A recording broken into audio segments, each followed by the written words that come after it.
Welcome in, everybody, to the Two for Talking podcast. I'm your host, Corey Tusick. Got the great Joe Bartnick and the great Josh Yohe alongside to talk some Penguins, but also NHL in general, Father's Day, you name it.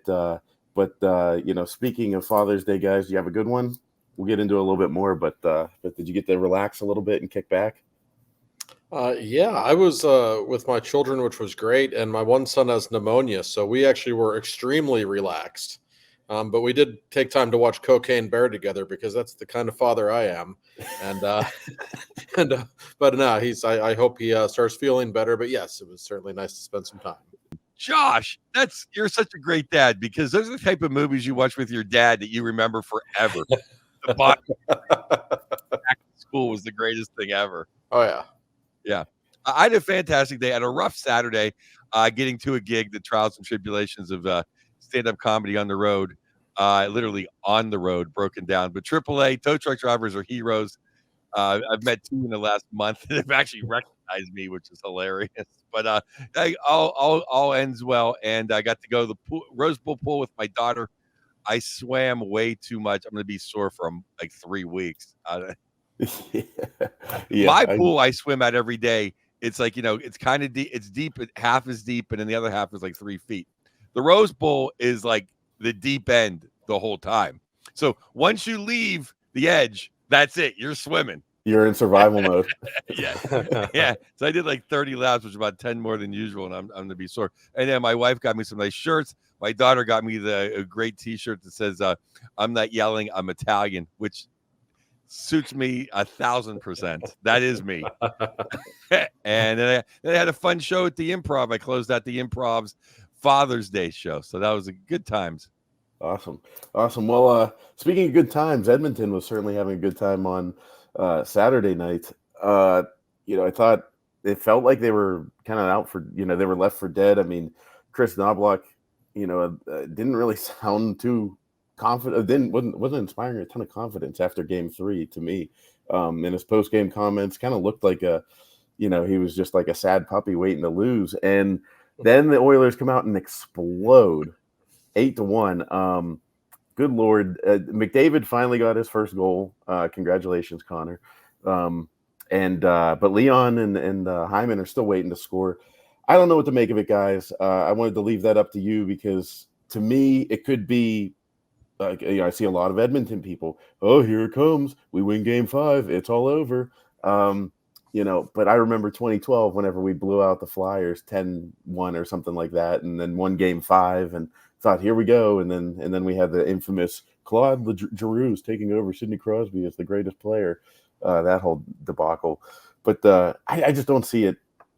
It's really hard to beat this Florida Panthers team 4 games in a row. That being said, don't count out Jesus. So what do you guys say? Well, it was not your typical performance from a team that's down 3-0 in a series. You don't see routes like that in general in the playoffs, especially when the other team has a chance to win the Stanley Cup. That makes it, I think, unique. And you're right, Corey. It did remind me of the 2012 Penguins-Flyers series. I think the Penguins won that game 10-3 in Philadelphia in Game 4. And that was when they had 3 people suspended, and everybody thought the series was over. And you're right, they did win Game 5 and then got blown out in Game 6. My recollection from that series is that even though the Penguins won in blowout fashion in Game 4, it didn't really carry over to Game 5. In fact, Marc-Andre Fleury kind of stole that game. We might very well see something similar. Florida, in my opinion, is the better team, and they get a chance to close it out on home ice. This will be the hardest game for Edmonton to win. I mean, I agree with the suddenly optimistic Oilers fans. If it goes back to Alberta for Game 6, then Florida might have a little bit of a problem. That would be an absolute zoo back in Edmonton in Game 6 if it gets that far. Then you get that deep into a series, I suppose anything can happen. But I still love Florida's position. I almost think it's better to lose a game in blowout fashion. Just you knew that game was over early in the second period. Gives them time to regroup. And I also think the fact that there's 3 days in between Games 4 and 5, Joe, I think that kind of helps Florida maybe reset. Maybe it takes away a little bit of Edmonton's momentum. So I'm very curious to see how it plays out because there's no question that Edmonton was impressive. But I still really like Florida's position. Josh, is this not the epitome of the gentleman's sweep? Yes. Like, we're going to let you win a game at home. Everyone can be happy, be Yep. nice, and we'll get one more home gate, and then we'll win the cup at home. I did not watch this game live, I will admit, so I knew the score when I watched it. It looked like after the big save on Verhaeghe, Florida's like, well, we're going to regroup and go back home, and we're going to let Edmonton run wild. And they did, and more power to them. But I said last week on this show that Knoblauch needs to let the third and fourth liners get going. And what happened? Janmark got going. Henrique got going. Holloway got going, although he was moved up. And McLeod got going. That's what they've needed for 4 games. I think it's nice the Canadian media can now blow McDavid for another week and a half, and oh my God, he's Tigers. They're actually pushing him for a Conn Smythe now in a losing. Are you kidding me? I never believe in giving any loser any trophy, let alone a Conn Smythe, where it's the hardest trophy to win next to the Stanley Cup itself. I don't know. I thought it was a decent win by Edmonton. I thought Florida did not look, they just looked like they didn't really try as hard as they needed to. You can't beat desperation of being swept.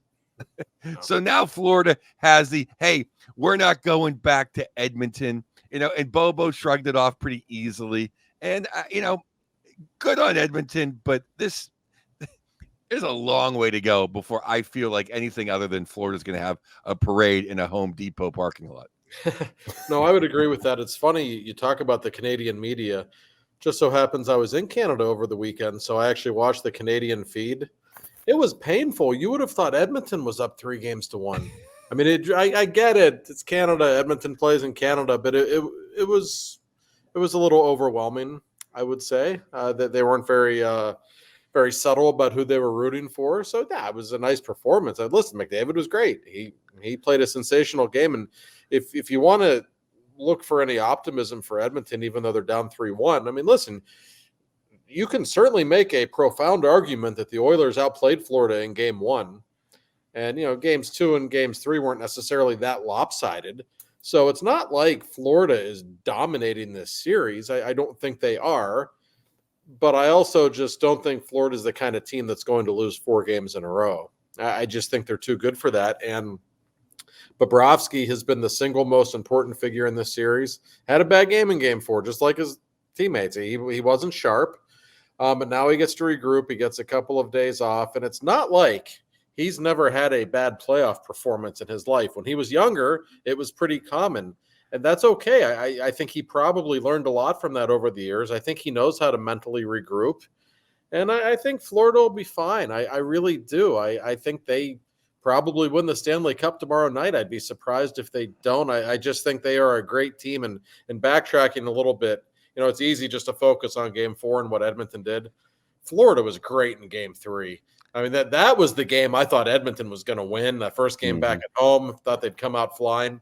Florida was in control of that game really throughout. I thought that was a really impressive performance, and I still think they're very much in the driver's seat. 1,000%. And it's I think that's been the most, or the only thing I have not enjoyed about this series is the media coverage of it. I mean, talk about Canada. Okay, ESPN. I mean, they're just excuses after excuses for Edmonton. Oh my God. Edmonton had a better game except for the second period of game 3. Well, the second period counts too. That's right. I'm sorry. I'm sorry they played 3 periods, ESPN, and then thank God Edmonton won or Messier would have just poofed. He would have disintegrated. All the blood drained out of his face. The crypt would have shut on Messier, But, exactly right. Florida just so handled them in the second period of game 3. It was game 3. It was like, oh, wow. I mean, that's what stood out to me this whole weekend. Because, I mean, if you were going to who thought that Florida was going to sweep? No one thought they were going to sweep. So they had to win one game. And Paul Marie said it best.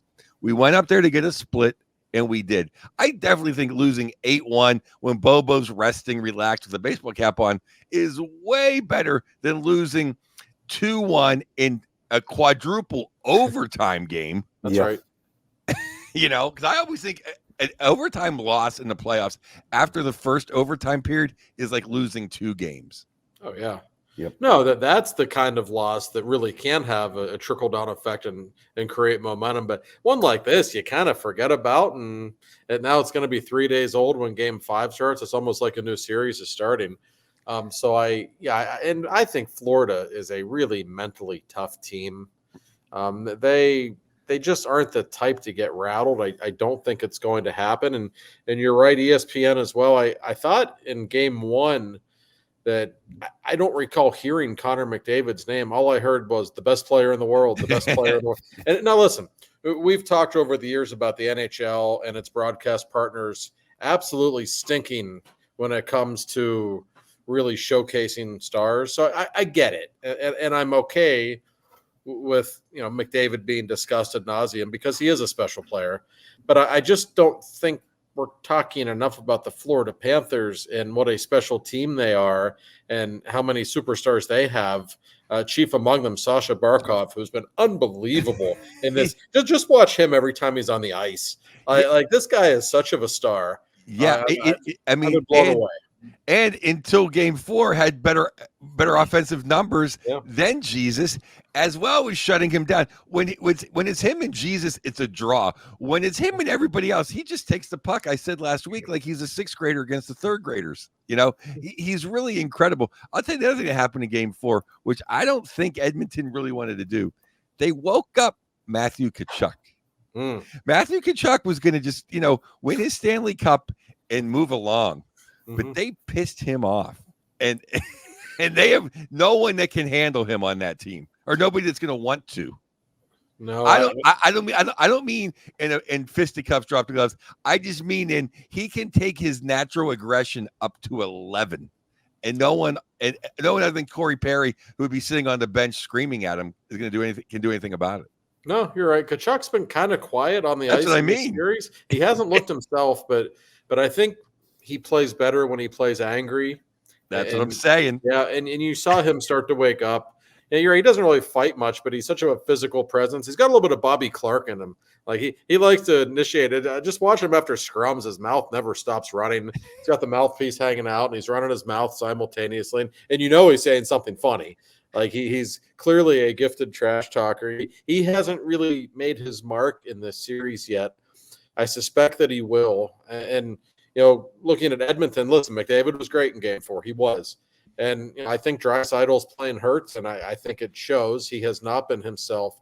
One guy who I think's been really bad in this series for Edmonton. Sometimes you watch a series and you focus on certain people, and I think Bouchard has been terrible in this series. Yeah. Not so much in Game 4 because the whole team was good, but man, has he made a lot of mistakes, especially in Games 2 and 3. I feel like Florida has really gone out of its way to get in his head a little bit. In fact, Sam Bennett almost choked him to death in Game 2, I think, Game 2 or 3. Bouchard was like tapping out, like, oh, geez, the guy can't breathe. Give him a break. But he has turned the puck over left and right. He's not been great in this series, and you need all your big names if you're Edmonton to be at their best.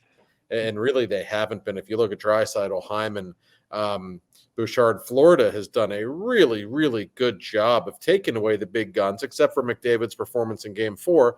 And in Game 5, Florida gets the matchups they want. That's a big deal. You'll see Barkov out there against McDavid. They were trying to get him away from Barkov in Alberta, as they should be.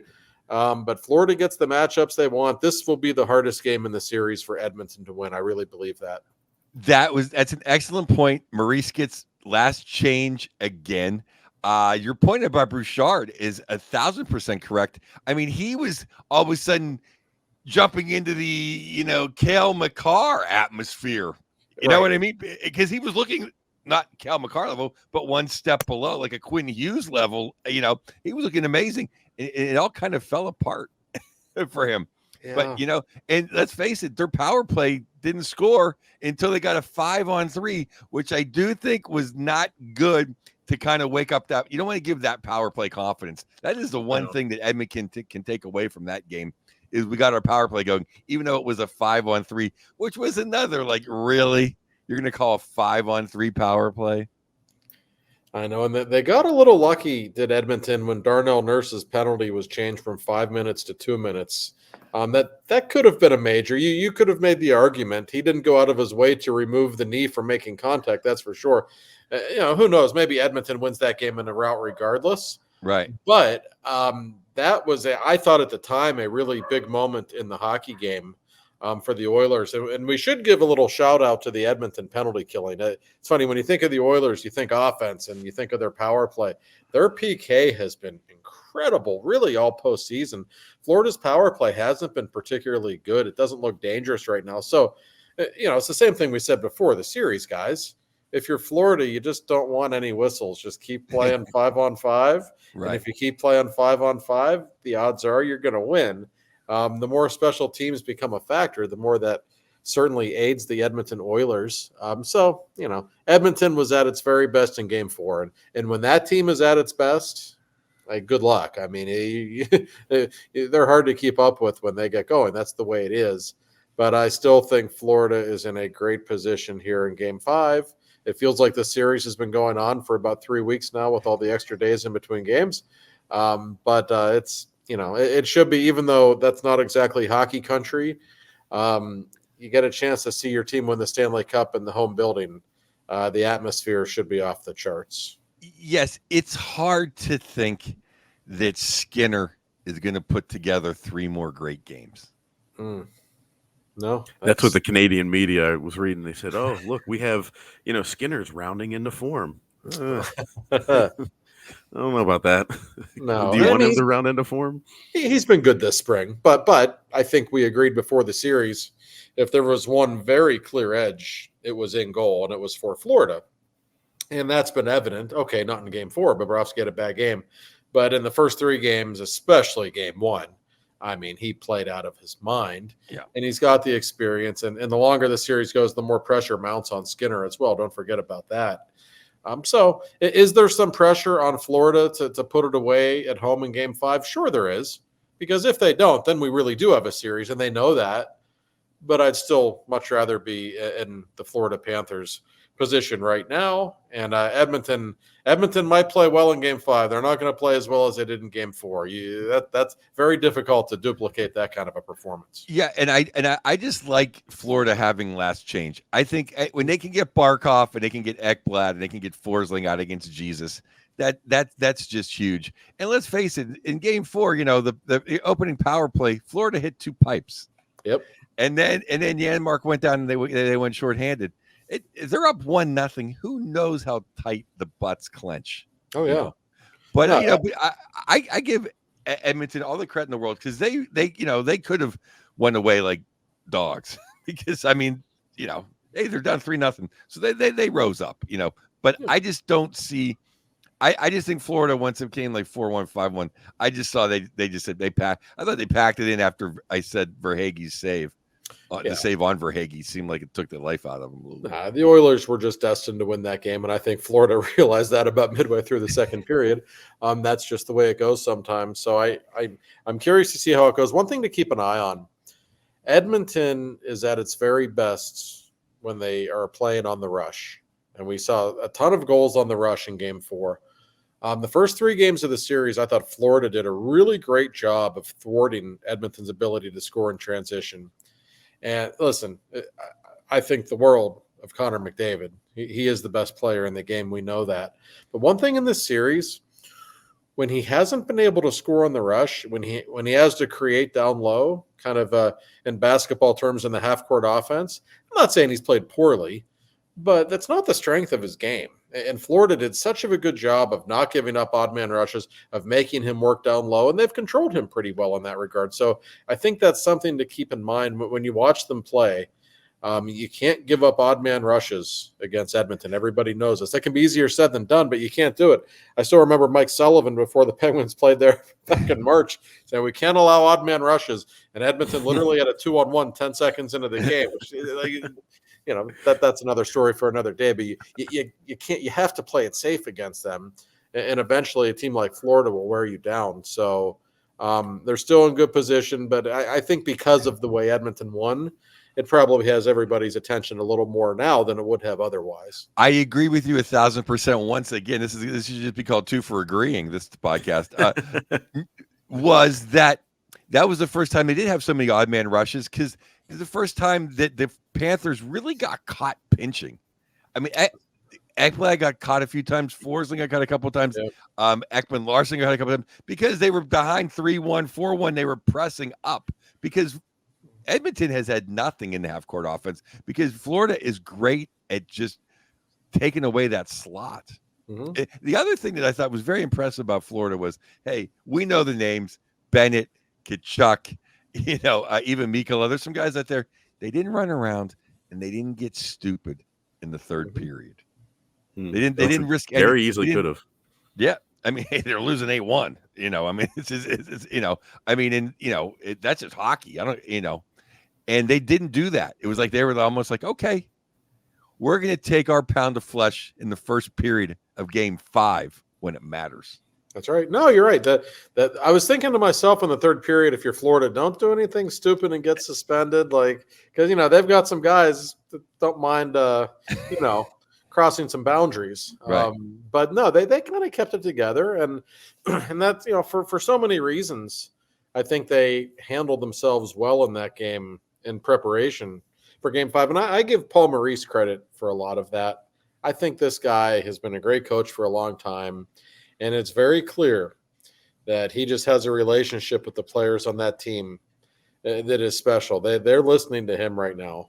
And they actually did show some discipline when it was really needed. So they've set up themselves very well.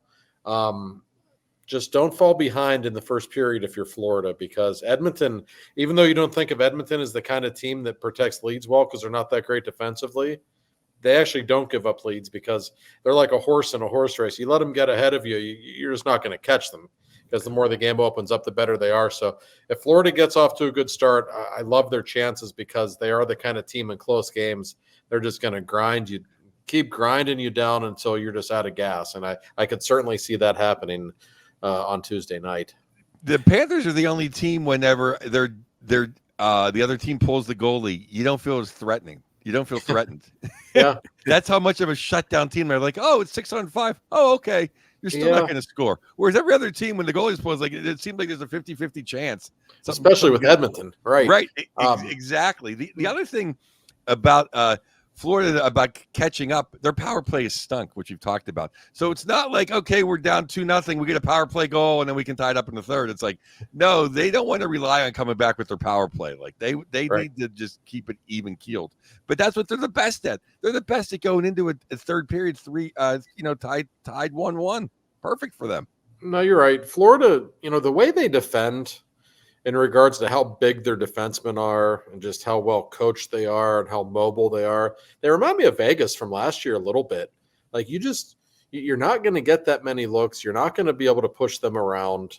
There's just no real weak links in their blue line. So yeah, they have all the ingredients. And Edmonton's the kind of team when they do beat you, they usually are going to make you look bad. And that's just who they are. Like nobody wins more games in blowouts than Edmonton. Because they're just one of those teams when they're in the zone, you're not going to beat them. They're just that gifted. They don't need that many chances to score. So we'll find out something about Florida's psyche when Game 5 begins. But I just think they'll be fine. I think that they just have the look of a Stanley Cup champion. They don't really have any weaknesses right now.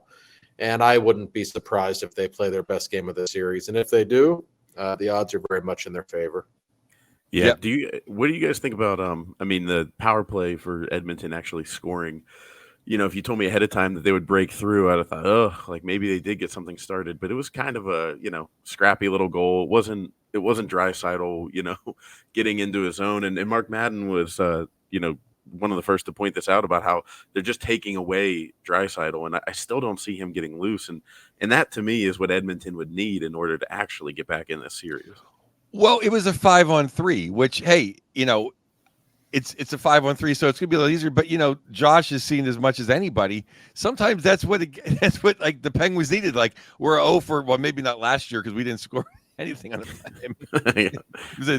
We'd score, and then we wouldn't score for another 30 games. Could have been a 5-on-2. We wouldn't have scored. Yeah, but usually like a 5-1. Okay, a 5-1-3, you scored. Then the power play kind of heats up a little bit, and then maybe Gino starts feeling good about himself, and maybe Leon now can feel good about himself. So just scoring, no matter what, helps. But it was a 5-on-3. That but I do think it gives them a little confidence. But I don't think Florida's going to be in the box as much. I could be wrong in Game 5. I think they got a couple times a few liberties. And the other thing was like, okay, you're rubbing it in. What you want? Are you trying to get the Conn Smythe in a losing cause? Not Knabloch. You have to put the big boys out when it's 6-1, 7-1. I thought that was a little bit like I know I don't I thought that was a little. Maybe I'm wrong. What do you feel about that, Josh? I know what you mean. I thought the same thing. Like, so sometimes it's better just to, be content with a 6-1 lead. That was kind of interesting.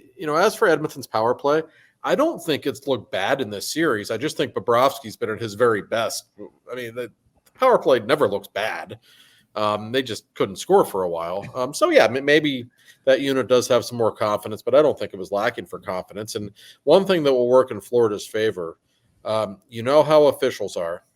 And I think when you get, I don't know what the numbers are, but just in my years of covering and watching hockey, I bet I'm right, especially in the final. The longer a series goes, the fewer and fewer penalties you're going to see called. That's just the way these referees are programmed. They're not going to give a team 6 power plays in Game 5 of the Stanley Cup Final. They'll give you a couple. That's probably it. So who knows? For Florida, maybe special teams won't be that much of a factor.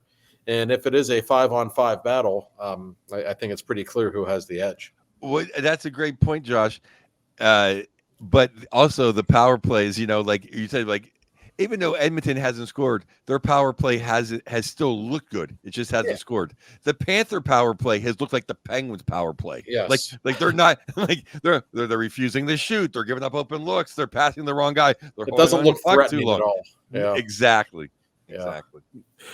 It's a little less Penguins power play. And I thought that the referees would always pull this away, but then I remember Game 6 against Nashville. Whenever I remember sitting there saying, "I thought they were supposed to put the whistles away," and we were down on a 5-on-3 or whatever. And I know you're the Ian Cole.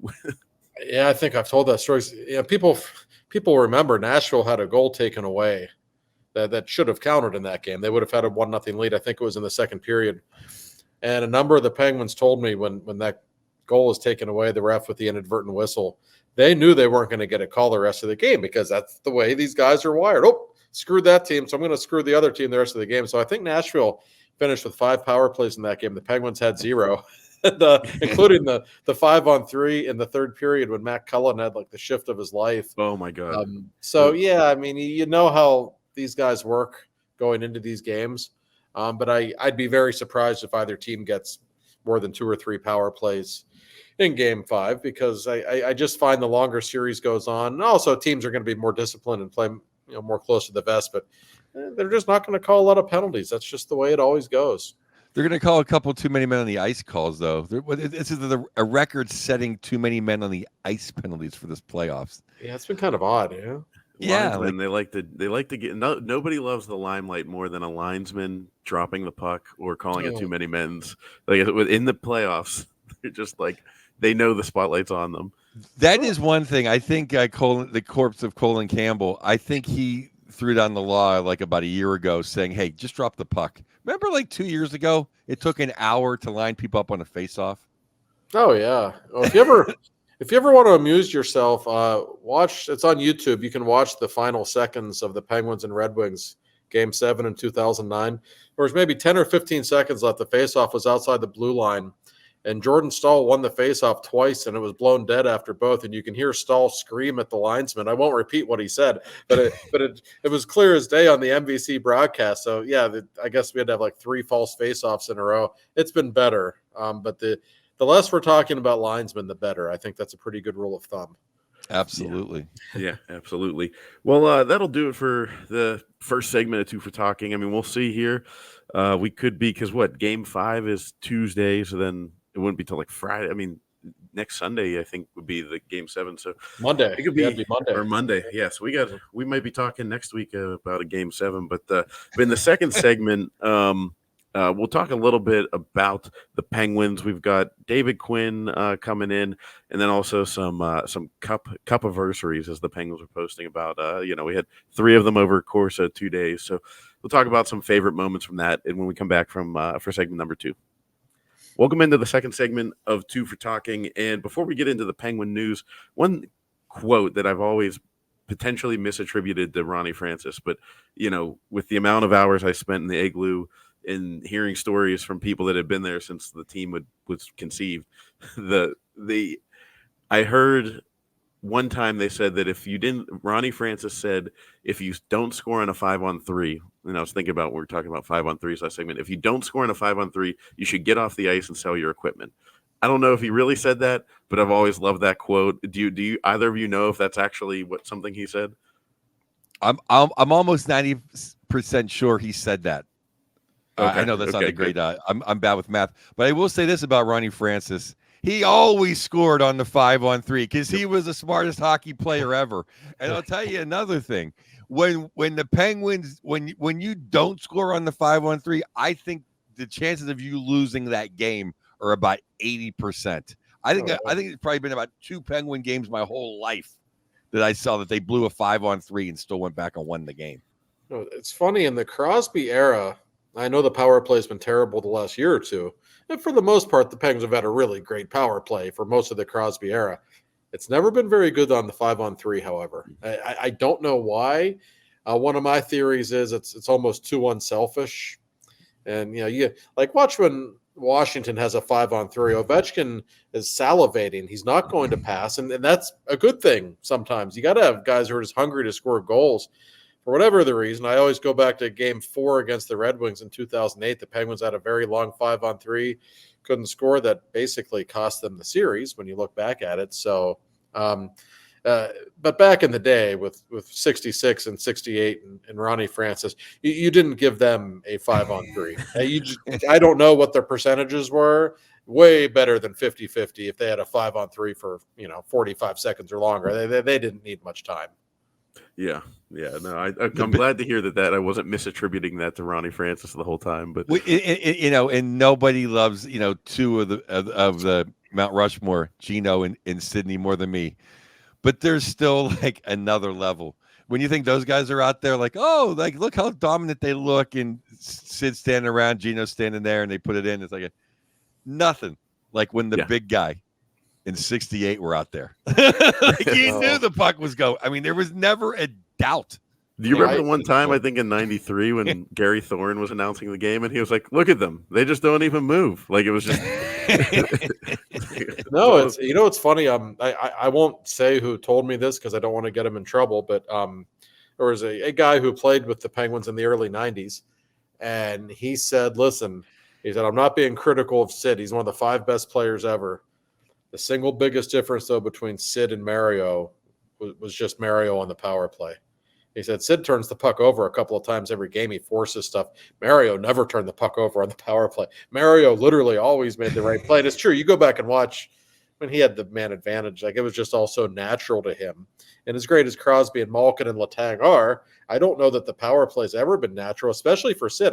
Sid's always at his best when he's in motion, or when he's going 100 miles an hour. When the game is stationary, I don't think he's ever, that's just not his strength. Everybody has strengths and weaknesses, but when the game slowed down for 66, he made it. That was what he loved. He loved to slow things down, and when he did that, you literally had no chance. Well, it maybe like maybe the Sid, Gino, Gonchar, Billy Guerin in front of the net, Kunitz. I can't remember like the 5th guy. Maybe that 2.5. I mean, I think Gon should be in the Hall, but so like 3 Hall of Famers on that, and then maybe Guerin will make it USA. I don't know. Who knows? But it's not 66, 68, 10, Larry Murphy and the great Kevin Stevens in front of the net. Like, I mean, it's not that. No, it's not. Nothing will ever come to that, and Yeah. and that's why we're all Or addicted Paul to goals. Coffey in '92. You know, it's like it's not that. You know. Yeah. So Mike Sullivan that went out there with the Penguins. They hired his body double, David Quinn.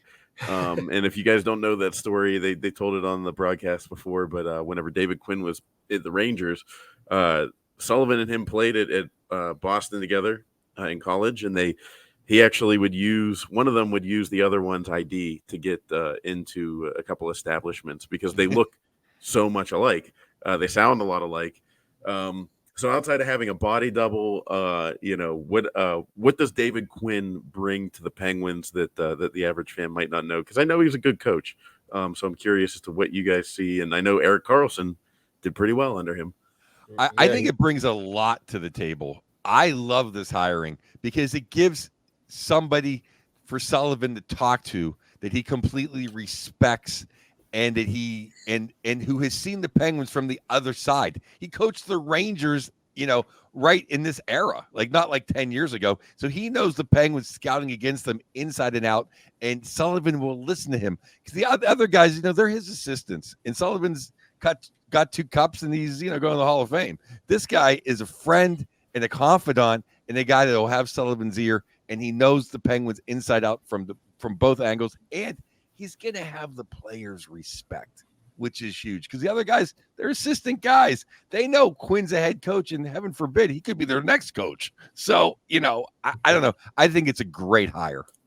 It certainly is not a surprising one.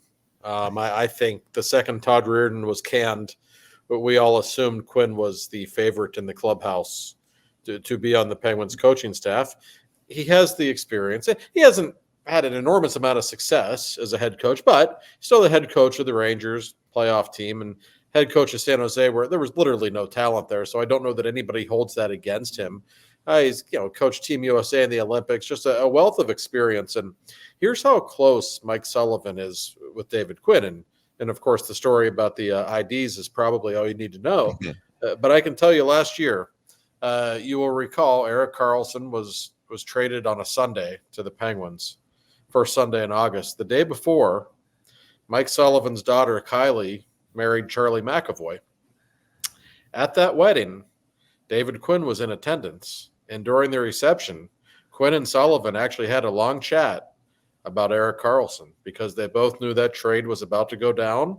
And I think Sullivan wanted to pick his brain a little bit to ask him about Karlsson, who had just put up 101 points, the best season of his career, playing for David Quinn. Karlsson didn't have a bad season with the Penguins, but I don't think he played to the level that most people expected. And I don't think he's an easy guy to coach. I think Erik Karlsson likes to do things his way, and I don't think he likes to follow the rules that much. I don't think he likes to draw inside the box very much. I think at times it was a challenge for Todd Reirden and Mike Sullivan to coach him. David Quinn has a very different perspective of Karlsson. He's been with him for years. I think he understands him really well, what makes him tick, what brings out the best in him. So that alone might be worth it. If you can get Karlsson to play at a higher level, I think that completely changes the way you look at the Penguins. And I'm really curious to see how he works with Quinn because I haven't, nobody's told me this, but I feel like Karlsson and Todd Reirden do not always see eye to eye. I really believe that pretty strongly. And I'm curious to see how he looks with Quinn on the staff. I don't think Karlsson and Sullivan saw eye to eye all the time either. Might be right. I just think that Mike Sullivan is a great coach. We're privileged and blessed to have had him as a coach and still have him as a coach. But I think he needed to look at some of the things he's doing and reevaluate some of his doings and where he rates his players and where some of the players in this organization stand with him. And I think having a guy like Quinn who he can listen to and respect is huge. Because no one, I'm the first guy to say I want Sullivan to be our coach. I just wish he'd change a few things. So I think having Quinn might be the answer to that. Could be. You don't want to have a yes man on the staff, right? You have to have somebody who's willing to challenge Sullivan a little bit, I think. And we all know that. Rick Tocchet certainly was not afraid to do so.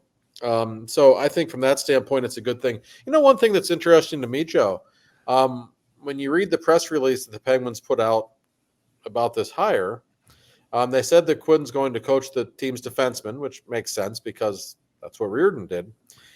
It did not say anything about whether or not he will coach the power play or what the plan is for the Penguins on the power play moving forward. We'll probably get some answers in the next couple of weeks. Mike Sullivan and Kyle Dubas will both be on hand at the draft in Vegas. They're going to be asked questions that just aren't about the draft. They'll be asked about this hire and about this team. I'm really curious to see if somebody else is going to come in to be kind of a power play coach, if Sullivan's going to handle those duties, if everybody on the staff's going to handle those duties, because nothing's more important than the Penguins figuring out this power play. If they had an even average power play last season, they're very comfortably a playoff team. Josh, can I throw this out at you? Sure. They'd be better off without a power play coach. How can you take Gino and Sid and Letang and Carlson and screw it up that bad? You should be able just to throw a puck out there and say, hey, there's 5 of you. There's only 4 of them. Go score. I mean, I've said this every week. It's like, just run the 1-3-1 and shoot the puck. We want constant motion. We want this. It's not ice ballet. It's putting the puck in the net. I mean, literally, I don't know. I don't think you need Toe Blake to score a power play goal with that team.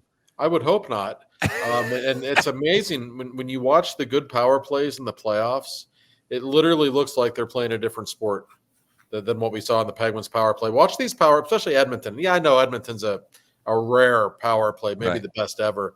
Watch how aggressive they are. Watch how everything's at warp speed, how they're always going downhill.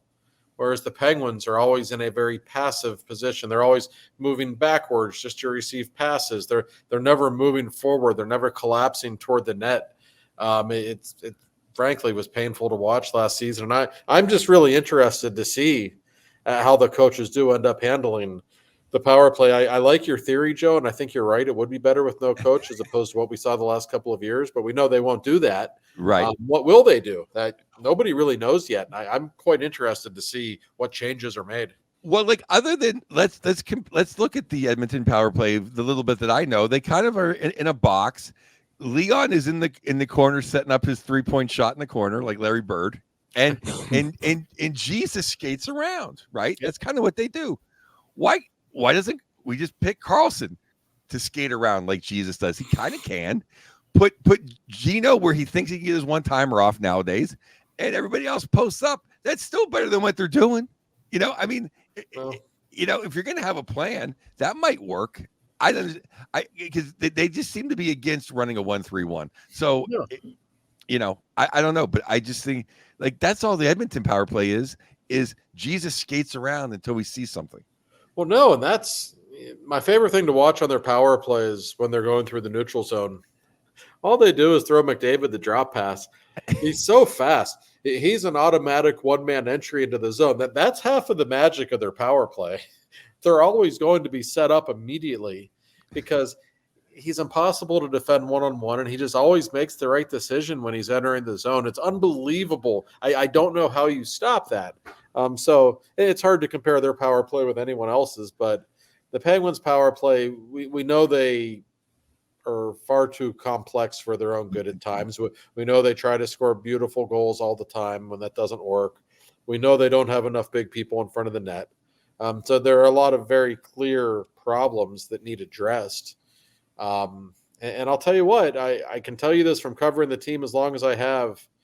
You better have somebody that Crosby and Malkin and Carlson respect coaching that power play because they're not always going to listen.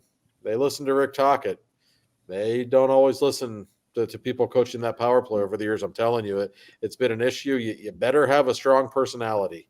I think maybe the Quinn will help out there. But now maybe I'm revisionist history, or maybe I don't remember quite right. But I thought one of the best things about Carlson was, well, he's a one-man breakout. He just brings the puck in. Zone entry is not going to be a problem now that we have Carlson. And it seemed like zone entry was our biggest problem last year, other than my dad's favorite problem of losing the opening faceoff of a power play. And then you're down, then it's a minute 30, and then we can't get the puck in. And then it's, a minute left, and then Gino takes a misguided shot, the puck goes out. And then we're down to 13 seconds, and here comes unit 2. That's the power play. I'm right? having PTSD. I just summed up 90% of the Penguins' power plays right there. No, you're absolutely right. It needs wholesale changes. There's no question. And you know what? Maybe all the big guys don't need to be on the top unit. I have typically not been a proponent of splitting up Crosby and Malkin. But let's be honest. Malkin's not close to the player he was a few years ago. We know that. And I think he hurt the power play a lot last season.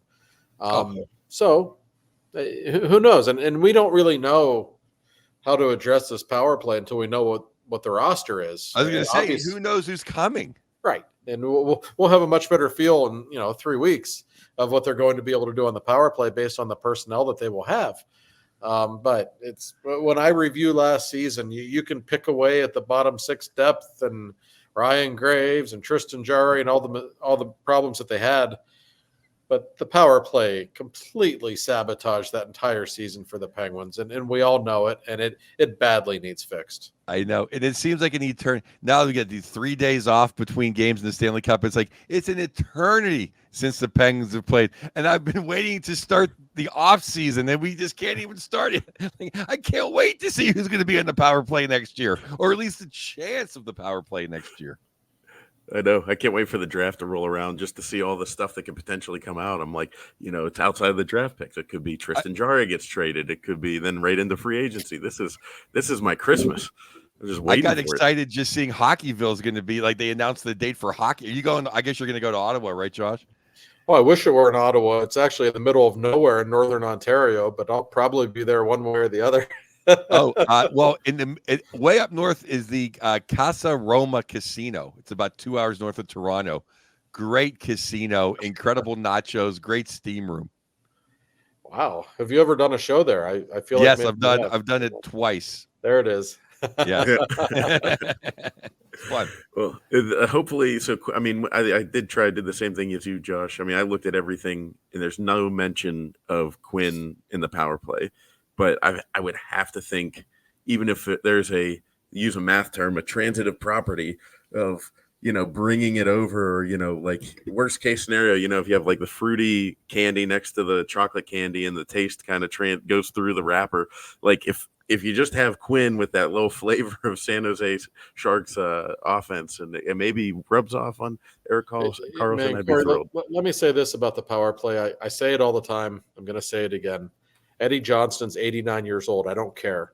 He is still sharp as a tack. He sits in the press box every night, and he's got his little pen and paper, and he's always drawing what the Penguins should be doing on the power play. And he'll show you, like, they got to do this, and they got to do it.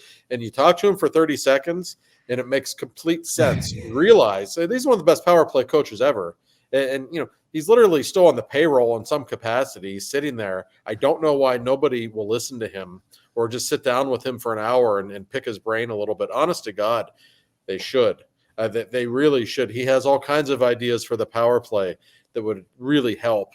He used to coach a power play pre-Mario that was close to 30% on the power play. The guy's a power play genius. Let's give him a chance to help out. Honest to God, he'll do it for free. Here's the idea. Put an earpiece in Joe's ear and have him on the bench and just relay everything EJ says. We just make flashcards from the press box. Like EJ says, EJ says do this. Yeah, like a college football team in the South. They have it's like a concentration game. Yeah, it's a heart, a car, and a unicorn. Yeah. Let's, God willing, something happens with that power play, and I am excited to see David Quinn come. I'm curious to hear Quinn. I met you in New York City. You were a class act, and you will not be the whipping boy if the power play doesn't work. So go ahead and take a chance on helping the power play. And I, like everyone, should be eagerly anticipating Josh's articles from the draft because, like you said, you're going to be able to ask a lot of questions that aren't necessarily going to be related to prospects. because it's your first time to talk to them for a while. So yeah, the draft. And by the way, this is the last year that the draft is going to be in this format. Starting next year, they're going the NFL route, where none of the front office people or coaches are actually in attendance at the draft, which I absolutely hate.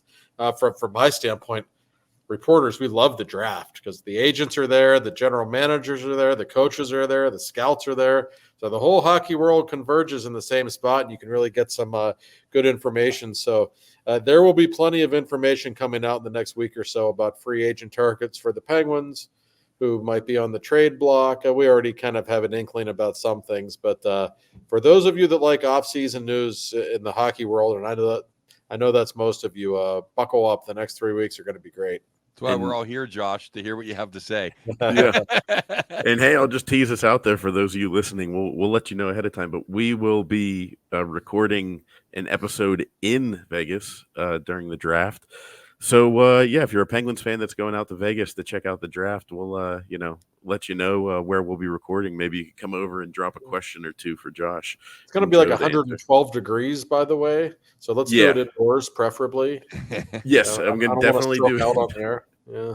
Well, I could barely. My wife was seeing how much I was sweating this weekend, and it was just getting into the 80s here in Pittsburgh for the first time. And she goes, "You're going to die in Vegas." I'm like, I know, I've been there before. But yeah. So we'll announce that more. But before we get into the next segment, I did want to ask you guys. I mean, favorite moments. We had the cup anniversaries over the last week. With two of them being on June 11th and one on June 12th. And I gotta say, my favorite, all the moments of those three in the Crosby, Malkin, Letang era, one of the best. And the Penguins tweeted this out: the whole discussion of Mario sending the text. And I kind of was like, you know what, this might end up into a whole segment just about Mario. But the text Mario sent on the morning of Game 7 against the Red Wings, when he said, play without fear. You have a chance to realize your childhood dreams. Play without fear, and I'll see you at center ice. Blah blah blah. And I'm just tearing up right now. I know. I'm like, it gets me emotional. The big guy. Like, that's the thing we're missing. Which, by the way, before we get into that, I do want to mention, I always laughed at how Dan Bylsma showed his age gap between the players and himself. Because in the DVD video, he says Mario sent me a text. And he didn't realize that it was like a group text that went to everybody. That's just, an older guy being like, oh, Mario, I think sent me a text on my telephone there. But, the big guy being around, Joe, you've really been, championing it. It's like, we got to get him back because that's the importance. Like, they still might win Game 7 that year without that text message. But when you read and watch that video that the Penguins put out of all the players talking about that text message, you knew that text cemented it. So we got to get the big guy back. I mean, what are your thoughts on those three Stanley Cups, but that moment in particular? It's definitely one of my favorites. I love them all. It's like picking between my dogs. I don't know. They're all great. There's so many great moments, but and I've said it on this show many times. The best thing about Jágr coming back, one of the best things. The second best thing is now Mario's been back a couple of times. Yeah, he's the big guy. He's Penguin number one. What more can you say? Maybe, I don't know. I think maybe my favorite moment in all of that was really Game 5 against Nashville, because that was the greatest performance I'd ever seen live, and I was in the building in Pittsburgh, and it was just. It was the peak. It was never that good again. They won in Nashville, and that was it. So maybe I left on a high note there. Maybe, I guess.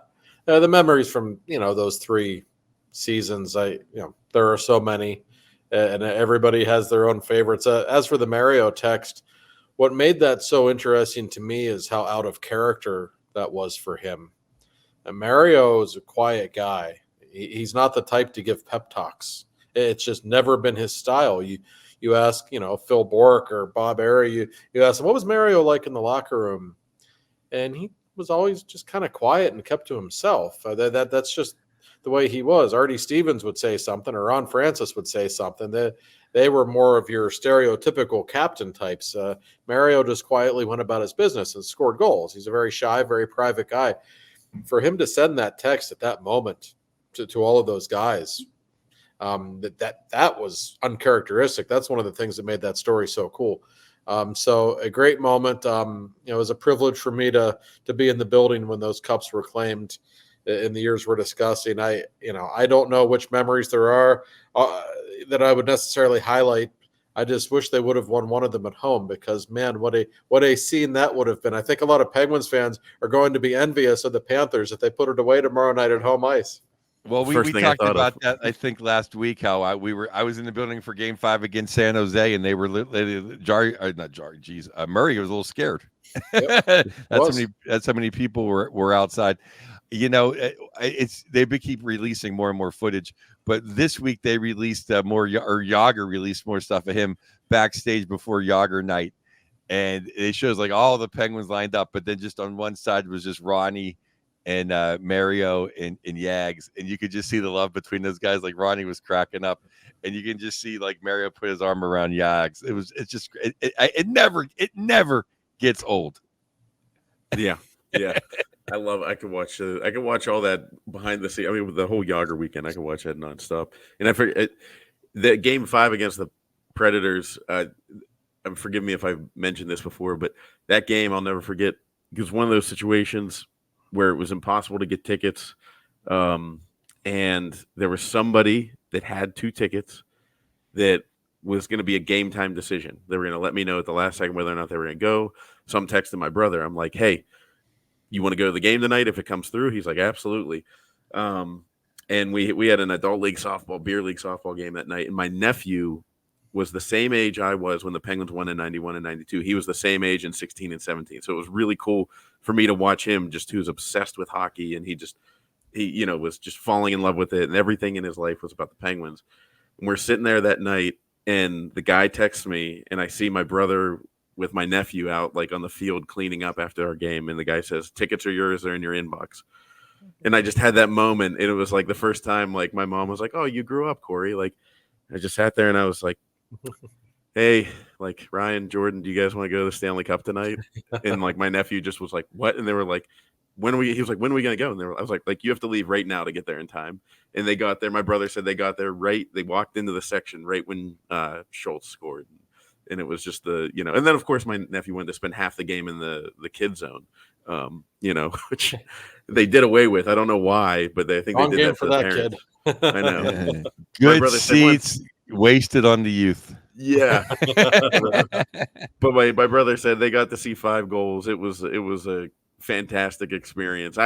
That's one I always look at. It should have been reversed. That should have been the Game 5 that we would have won. I took the mega bus from New York. I'm like, I gotta go for this. Just took the mega bus down. Yeah, it's amazing stuff. And now it's like the anniversaries are the end of June. So funny. It used to be like in May. It used to be like Memorial Day weekend. Penguin. May 25th was the first one. Yeah. Yeah. I know. Now we're sitting here looking at July 1st. Thought that was just a COVID thing, but I guess it's going to be here forever. All right. Well, that'll do for the second segment. When we come back, we'll talk a little bit of Steelers news and Father's Day. We'll talk about that and more when we come back on the third segment of Two for Talking. Welcome back to Two for Talking. So the Steelers, not a whole lot of news, but I wanted to get your guys' opinions. Because we don't, as much as everybody loves George Pickens, we do not have a wide receiver room that really ranks anywhere near the middle of the pack, in my opinion. Is Van Jefferson our second receiver at this point? Sounds like a sitcom wide receiver. Yeah, like I was just like, what? Like, all I know about him was he was the guy that had to run off for his baby being born after the Rams won the Super Bowl. That's like, does that mean he's good? I don't know. We'll find out. He's a good father. Yeah. And I saw that, Ayuk was saying that he's dropping hints that they want him, the 49ers want to get rid of him.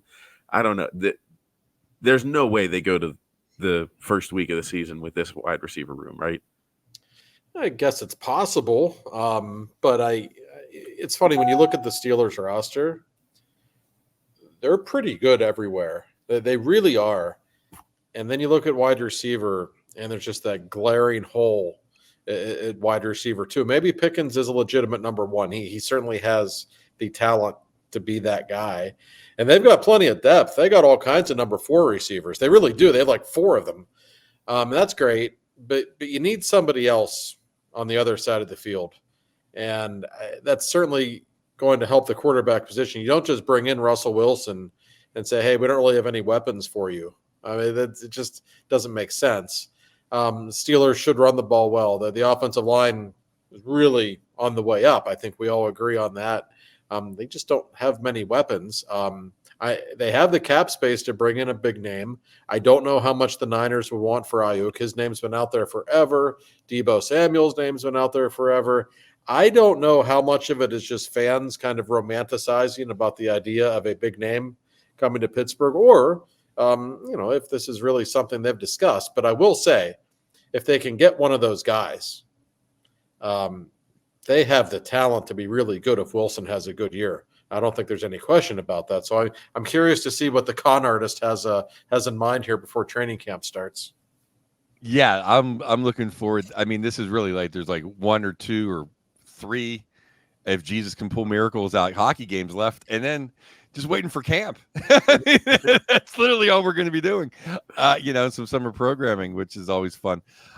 I don't know enough about all the wide receivers in the league to say who we should get. Although I know the 2 guys from the 49ers because they've been in big playoff games. So we can get one of those 2 guys, and the con artist has pulled. I mean, he got Russell Wilson and he got Fields. So who knows what he can do? That'd be fantastic. But isn't it kind of like a pretty good wide receiver is kind of like a third line center in Ontario? You can throw a dead cat and hit one. I mean, shouldn't we be able to find some guy that went to an SEC school that can catch a pass? I mean, is it that hard? We're the freaking Pittsburgh Steelers, guys. You would think so. And I mean, the Steelers do have, since you guys are big Michigan guys, we know who the slot receiver is going to be this year, correct? Oh, yeah, Roman Wilson. Yeah, I mean, everybody, people I've talked to have seen him in the mini camps, like they love him. I mean, everybody thinks this guy is going to be a really good slot receiver. I don't know that he'll necessarily be an outside threat the way a Pickens is, but the Steelers have always been great at that position. Even though when you think of Steelers over the years, you think of defense first. Think about how many great wide receivers they've had, and even most of them that weren't drafted in the first round. They certainly have a way of, in the second and third, fourth rounds, finding these really good receivers, and obviously they know how to coach that position. So, I don't know.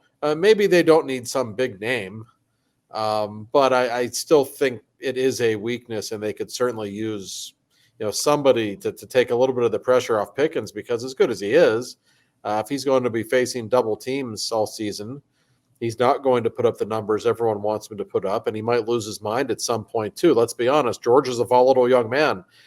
If he's double teamed all the time and he's not getting balls thrown his way, he's going to be a problem. We all know that. Well, isn't that a good point though, Josh? Too is what if they do bring in Ayuk, or who's the other guy from? I'm spacing his name on the Niners, he kicks ass. Deebo Samuel. Deebo, yeah. Then he's going to be a bigger star than Pickens. Can Pickens even handle that? It's almost like you need to get a guy that's not going to be as famous as Pickens. Could be. Or get the ball. I mean, if Deebo comes, he's getting the ball. He's going to be open. He's getting the ball. So maybe that ruins Pickens. You never know. And, we don't know precisely what the 49ers asking price is for either of those two. I'm sure it's quite substantial. Perhaps they are waiting each other out a little bit at this point. I don't know. But the Steelers are just in a spot, unlike pretty much the rest of the league. The Steelers don't pay their quarterbacks any money. They're hardly paying either of these guys anything this season. And because of that, they've got, 20 or 30 million more to spend than most teams around the league, who are even like Trevor Lawrence is making like 30 some million a year now, right? Or whatever it is. That's 55. Such of a luxury. Whatever, Jesus. 55 million. That's insane. It's such of a luxury for the Steelers to not have to pay that. But so they just have more money to, you want to give a big time receiver 15 mil a year? Sure, we can do that because, guess what? We've got the money. Well, isn't it too, like, to quote the kids, the Steelers aren't thirsty. Like they'll go 9-8. Tomlin will take a 9-8. Like they're not going to overpay for a receiver to go 11-6. Right. It's like true. We'll go 9-8 and lose wild card number 1. What do we care? I just want to get out of purgatory. That's what I want to get out of. I'm so sick of this. Like, I remember there was a few years of purgatory with Ben, and then whenever I was at with a meeting with a friend of mine, and we were looking at the roster or the lineup. was like 2017, and it was the Patriots as number 1 and the Steelers as number 2 in the AFC. And he looked at me and said, "And all is right in the world. Like that's the way it should be, Like that's." So we're just stuck in this purgatory now. I did want to ask you guys also real quick about like Trevor Lawrence, $200 million guaranteed. Like, what has that guy done to deserve $200 million guaranteed? And how far removed are we from a player getting $100 million a season? The Dallas Cowboys cannot be thrilled because they're trying to bring Dak Prescott back. And if I'm Dak Prescott, I'm sitting there going, well, I'm certainly better than Trevor Lawrence so far. So I'm hitting the open market. And he might get $75 million next year. I'm sorry to jump on that. Yeah, no, go ahead. I know. I don't know if Dak is definitely better than Trevor Lawrence. Trevor Lawrence has had terrible coaching, and then he got some decent coaching, and he played pretty good. Dak is the epitome of mediocrity. And if he played on the Indianapolis Colts, you wouldn't know his name. True. But and Trevor Lawrence, he's a guy. He's fine. He's a pretty good NFL quarterback. But if he wasn't the number 1 overall pick, if he was a guy who was taken 15th overall, would anybody think that much of him? You would just think he was an average NFL quarterback. And the money that quarterbacks are getting, you can understand why teams are perfectly happy to draft a quarterback, hope he's okay for a few years, and just get rid of him and start over and just put that $50 million elsewhere on your roster. I mean, it makes sense, and we've seen it. When quarterbacks get their second and third contracts, look at Ben. As great as Ben was his whole career, when he started making the huge money, the Steelers never won a Super Bowl again. I don't think that's coincidental. When you don't have the money to spend elsewhere on your roster, in the words of the great Bill Cowher, there's a fine line there. There really is. So is Patrick Mahomes worth that money? Sure. Are a couple of the big name quarterbacks worth that money? Absolutely. Trevor Lawrence? I don't know if I can blame Ben's contract, though, on them never winning another Super Bowl. Because didn't Ben always take pay cuts? Oh, he did. He wasn't an extreme example, but even if you look at some of the big names ever, it makes sense, right? When one guy's making. Oh yeah, no, I just think there's now it's like it's kind of the fog of war. It's been a while now since we've had Ben. It seems like a million years ago we had Ben, doesn't it? Now. Oh my God, I know. Yeah. It's like and you talk about you don't know what you got until it's gone. Like, oh my God.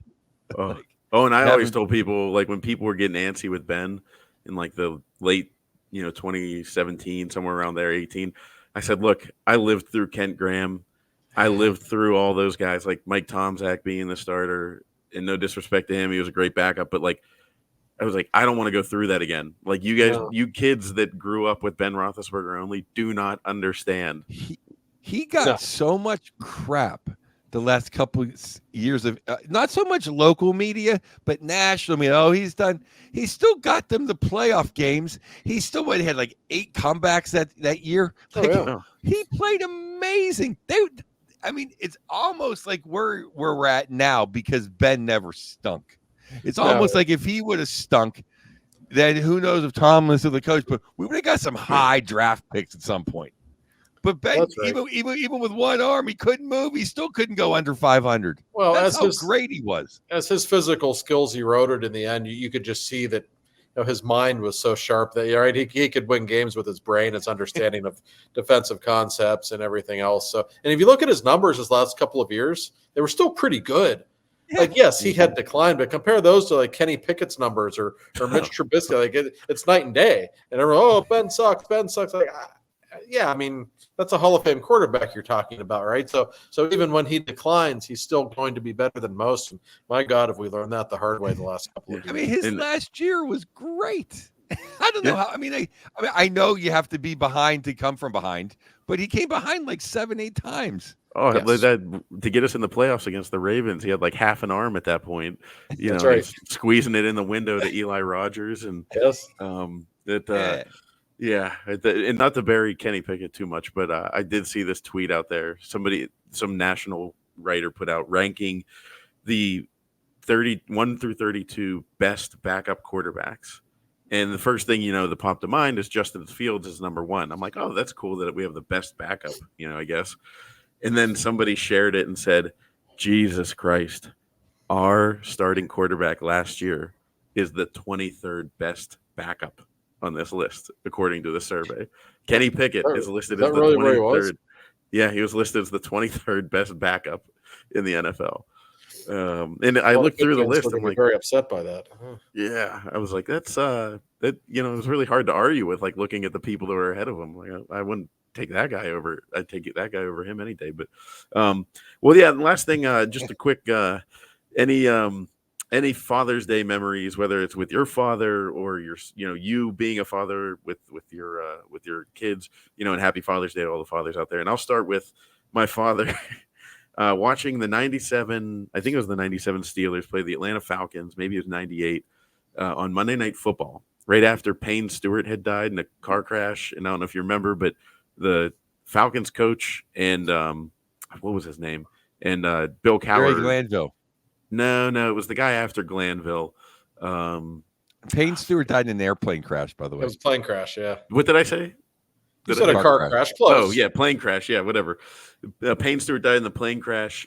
Bill Cowher and whoever the Falcons coach was, Dan Reeves, their agent was on the plane. That's right. So I remember there was like a tie-in to that as well. And we played the Falcons on Monday Night Football. And I don't know if you guys remember this game, but we had a goal line stand at the end to win the game. And the guy, the Falcons running back, it might have been Jamal Lewis at the time, but whoever it was, he ran into the middle, into the pile, and we stuffed him. And then he backed out. And I remember my dad was sitting in the recliner, and whenever he ran into the middle, my dad tensed up, and then he started to rock backwards in his chair. And then whenever we stopped him, he relaxed. But then he had a second surge, and Levon Kirkland came around, made a great tackle right on the goal line to end the game. And my dad tensed up again, and that momentum just literally flipped him backwards over his recliner, and he was in the bathroom on his knees going, yeah, and so that's my dad's story. But would you guys have any stories of your dad or stories with your kids with sports? Oh my gosh, my dad and I don't really get along very well, so I'm like the most awful person ever to talk. Sorry about that. No, it's okay. I feel like we're in therapy all of a sudden now. This is great. But no, we were talking about it before we went on the air, and my oldest son Colton has pneumonia right now, and so I was with him the last couple of days, and he looks at me and he says, "Yeah, sorry, I don't feel like doing anything on Father's Day, but I can barely move." I'm like, I completely understand. And he said, "Let's just go over there and sit on the bench by the lake there." And I said, "Okay, that'll be nice." And we just sat there for an hour and just kind of talked about life. And it's funny. We have all these memories with our kids and we can tell all these great stories, but sometimes just sitting beside the 11-year-old and letting him talk and hearing the way the mind works. I remember sitting there thinking, oh man, life's not so bad. This is great. This is actually a very enjoyable experience. So I enjoyed that. And I just hope he starts feeling better because pneumonia is no joke. No, not at all. No, I know. Jeez. It's like, wow, it's pneumonia in June. I know, right? Summer colds. Rough. My dad taught me my love of sports and him and my grandfather. And, my dad's had Steelers season tickets forever. So I went to all the Steelers games with him. We went to see the 79 Pirates. I'll embarrass my dad. My lasting memory of my dad at a hockey game is we were at one of Horny's last games and he got a hat trick and it was hat day. And it was a nice hat. My dad hid that hat. Throwing him under the bus. I'm like, what are you doing? It's a free hat. He goes, oh, you don't want it? He goes, I'm going to give it to one of the grandkids. That's bad karma. You got to throw it's a free hat. What are you doing? That's such a Pittsburgh thing, though. They're like, it's like, I got a good hat. I'm not getting rid of this good hat. Back in the glory years, I remember bringing a stunt hat when Mario played. Bring the hat you can throw in the ice. You don't care. I used to bring my old baseball hats. Yeah, that's a veteran move. I'm always amazed by how many people throw $50 hats on the ice. That just goes to show hockey tickets are expensive, and it is the wealthy of Pittsburgh who go to those games because those hats are not cheap, let me tell you. Oh, they keep going. I mean, not to like an old man, but just walk into any hat store. They're like $35, $40. Minimum. I know every time. I know. I believe you. I'm in the cheap bin, Josh. I'm in the bargain. Like I'm no cheapskate, but I walk in and look at these like, I pay $50 for a pirate hat. Like, what the hell's going on here? Like, if people actually do this? Yeah, it's out of control. And the best is free hat night hat trick. That is, I mean, I think Sid had one the one time, and there's a video just hats flurrying Oh yeah. behind him. And I did have the pleasure. My friend, shout out Dom Tonzo. He always had a section right above where the Penguins came out, B10, B8. I forget which that was at the arena. Sat right next to Wendy Bell. That's where we would sit whenever I'd sit with him. We could Yeah, get a whole segment out of that. Oh yeah, yeah. And he, but he would take me occasionally whenever I wasn't working, and Bugsy Malone had a hat trick on hat night, and I just turned around and collected the hats coming down from the C and D level, and just went down there and just boom, boom, boom, threw them over, got to fulfill bucket list items. So. Yeah, but I don't blame your dad at all. You got a good hat. I mean, it's a good hat. Why would you? Oh yeah, he's just looking out for his grandkids. It was a nice hat actually for a free hat. My favorite hat trick I threw was my birthday game. San Jose was out visit where Penguins were out in San Jose. I went and I wore my Captain Ron jersey. He had a hat trick and 2 apples. Mario, I think, had a goal and 4 apples, and Yager had 2 and 3. So the score lords all had 5 points, but on Ronnie's hat trick, I went down in front of everyone in San Jose. And I was the only person that went and just threw my hat on the ring. Oh, that. I wonder. You have to ask if we can find the old audio of that. I guarantee you, Mike Lang made a mention of the hat on the ice. I'm sure. He always liked to point out whenever. Anything.